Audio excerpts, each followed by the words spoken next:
कि श्रेयस जब इस टीम का कप्तान बने तो टीम का परफॉर्मेंस भी बेटर हुआ और टीम्स ने फाइनल भी खेला। तो श्रेयस अय्यर एक बढ़िया विकल्प रहेंगे, सबसे बेस्ट ऑप्शन है कप्तानी के लिए दिल्ली के पास। दिल्ली में अगर आप खेल रहे हैं, आपको स्पिनर चाहिए, दोनों जो बेस्ट स्पिनर मिल सकते हैं, अक्षर पटेल हो, कुलदीप हो, वो आपके पास है। पोरेल की बात की, यंग है, एक्साइटिंग है, और इंटरनेशनल खिलाड़ी अगर सबसे बढ़िया है हिंदुस्तान में तो वो स्टब्स है। ऋषभ का मैं भी मानता हूँ शायद, क्योंकि अगर आपने उनको छोड़ दिया है तो आपने किसी वजह से ही छोड़ा होगा या उन्होंने आपको छोड़ दिया है। अब ये तो वही बता सकते हैं क्या वजह है उनकी। आप एक ऐसी पोजीशन पे हैं जहां से आप इस साल के ऑक्शन को राइड करने वाली टीम मुझे लगता है ये होगी। दिल्ली कैपिटल्स ने ऋषभ पंत को रिटेन नहीं किया, लेकिन अक्षर पटेल, कुलदीप यादव में अपना भरोसा जताया। ट्रिस्टन स्टब्स के रूप में एक ओवरसीज खिलाड़ी को अपने खेमे में शामिल कर लिया और अनकैप्ड ऑप्शन में उन्होंने कहा young wicket keeper, opening batter perhaps Abhishek Porel.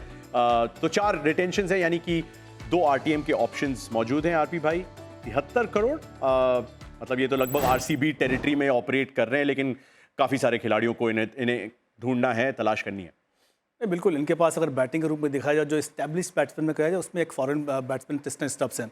Porel का जरूर रोका उन्होंने अनकैप्ड प्लेयर पर। पोरेल का जो हालिया परफॉर्मेंस है डोमेस्टिक में बहुत उतना एक्साइटिंग नहीं है। ऐसा नहीं कि प्लेयर में टैलेंट नहीं है, क्षमता नहीं है, बहुत सारे बड़े स्कोर नहीं कर सकते, पर उसका परफॉर्मेंस दिखा नहीं, पर विश्वास दिखाए। अच्छी चीज़ है दिल्ली की, आप जिस खिलाड़ी को लेते हैं एक स्काउट के तहत तलाश करके उस पर विश्वास दिखा रहे हैं, पर चीज़ें हैं काफ़ी। इसमें तेज़ गेंदबाजी के क्रम है, वो देखना पड़ेगा कि स्पिनर तो शॉट आउट कर लिया आपने, अक्षर कुलदीप दोनों को रखे, पर इस तेज़ गेंदबाजी एक ऐसा क्रम है जो आपको शॉट आउट करना पड़ेगा। पिछले साल सबसे ज़्यादा निराश हुआ वो तेज़ गेंदबाजों ने ही निराश किया था। उनका परफॉर्मेंस उतना अप टू द मार्क नहीं था जिस तरीके से उनके नाम वाले प्लेयर थे। शायद इसीलिए एंड्रिक नोकिया जो है उनको एटलीस्ट रिटेन लिस्ट में शामिल नहीं किया। लेकिन आरटीएम के ऑप्शंस हैं, उसमें मुकेश कुमार का भी, अगर भारतीय पेसर्स जिन पे आप थोड़ा सा फोकस कर रहे थे ब्रेक से पहले, उनकी बात की जाए, आपके हिसाब से दिल्ली कैसे सोचेगी हेमंग बदानी, वेणुगोपाल राव एंड मुनाफ पटेल उनके साथ? बिल्कुल, आई थिंक कोचेस ज़्यादा बदले, प्लेयर कम। इस टीम के साथ ये, और मैनेजमेंट भी चेंज होती है, बट टैक्टिकली ऑक्शन के लिहाज से मुझे लगता है ये प्रॉब्ली शायद सबसे अच्छा मूव है। नॉट टैलेंट वाइज, क्योंकि मुंबई की जो टैलेंट है उसमें आप, क्योंकि देखिए आपने 4 रिटेन करके ऑलमोस्ट बॉक्सेस भरे हुए हैं, 2 आरटीएम रखा है और पूरा मैदान आपके पास खुला है, और जो पर्स है वो सेकंड थर्ड पे नंबर पे है। तो ये उस पोजीशन पे है कि जहां अलग टीम बन सकती है। जो 3 नाम आपने लिए, मुनाफ पटेल हो, हेमंग बदानी हो और वेणुगोपाल राव है, ये तीनों डोमेस्टिक के मास्टर हैं। यहाँ पे हिंदुस्तान में इनको अंदाज़ा भी ज़्यादा होगा बाकी टीमों से। ऐसा नहीं है कि बाकी के स्काउट्स काम नहीं करते, बट इनका फ़र्क होगा। तो ये एक सरप्राइज़ होगी इस ऑक्शन में।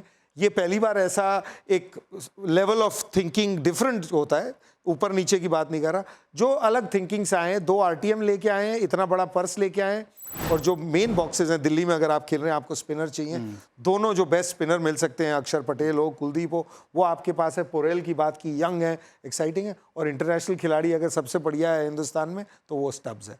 तो आप एक ऐसी पोजीशन पे हैं जहां से आप इस साल के ऑक्शन को राइड करने वाली टीम मुझे लगता है ये होगी।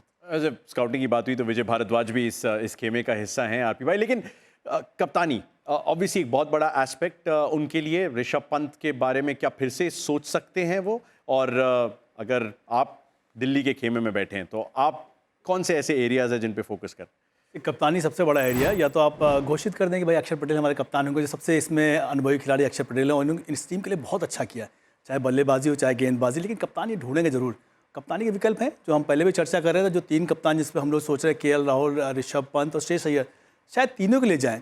ऐसा तो किसी मना तो किया नहीं कि आप ऋषभ पंत के लिए दोबारा जा नहीं सकते हैं। आप पैसे में आप बिड करिए, आप थोड़ी दूर तक जाइए, शायद आपको कम पैसे में मिल जाए, आपकी बजट से बाहर है या आपके थॉट प्रोसेस से बाहर है, तब तो अलग बात है कि आप ऋषभ के साथ जो भी आपके वार्तालाप ही हो कि ऋषभ कैसी टीम खिलाना चाहते हैं, या जो हमारे जो इंडियन कोच सपोर्ट स्टाफ है वो कैसा टीम खिलाना, उसमें कोई अगर विचार में नहीं मिल रहे हैं, तब शायद ऋषभ पंत को ये न देखे। बाकी किसी मना तो किया नहीं, आप दोबारा लीजिए। अगर आप ले लेते हैं ऋषभ पंत को 15, 18, 20 करोड़ में, तो खेलेंगे भी, कप्तानी भी करेंगे, दोनों चीज़ें रहेंगी। पर मुझे ऐसा लगता है कि शायद अपने पुराने कप्तान श्रेयस अय्यर के पास एक बार दोबारा जाना चाहें कि श्रेयस जब इस टीम का कप्तान बने तो टीम का परफॉर्मेंस भी बेटर हुआ, टीम्स ने फाइनल भी खेला। तो श्रेयस अय्यर एक बढ़िया विकल्प रहेंगे, सबसे बेस्ट ऑप्शन है कप्तानी के लिए दिल्ली के पास इस वक्त। 2020 के फाइनल तक ले गए थे दिल्ली कैपिटल्स को। आपके हिसाब से टॉप ऑर्डर बैटर ढूंढने की तलाश और ढूंढने की कोशिश की जाएगी? जैसे उन्होंने कहा, अगर आपको श्रेयस अय्यर मिलते हैं तो आपको टॉप ऑर्डर बैट्समैन भी मिल जाते हैं,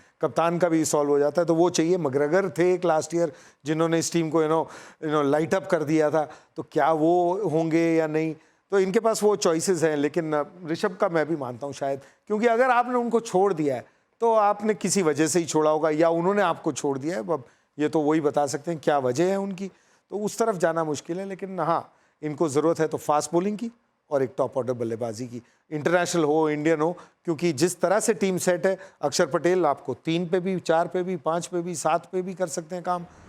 नई बॉल से बीच में कुलदीप है, तो स्पिन और जो फ्लोटिंग है वो एस्पेक्ट यहाँ पे टेकन केयर है। तो आपको प्योर टॉप ऑर्डर चाहिए और प्योर तेज गेंदबाजों की आपको ज़रूरत है, और वो चाहे एंड्री नोकिया हो, उसके लिए आरटीएम 2 है, ये मत भूलिए।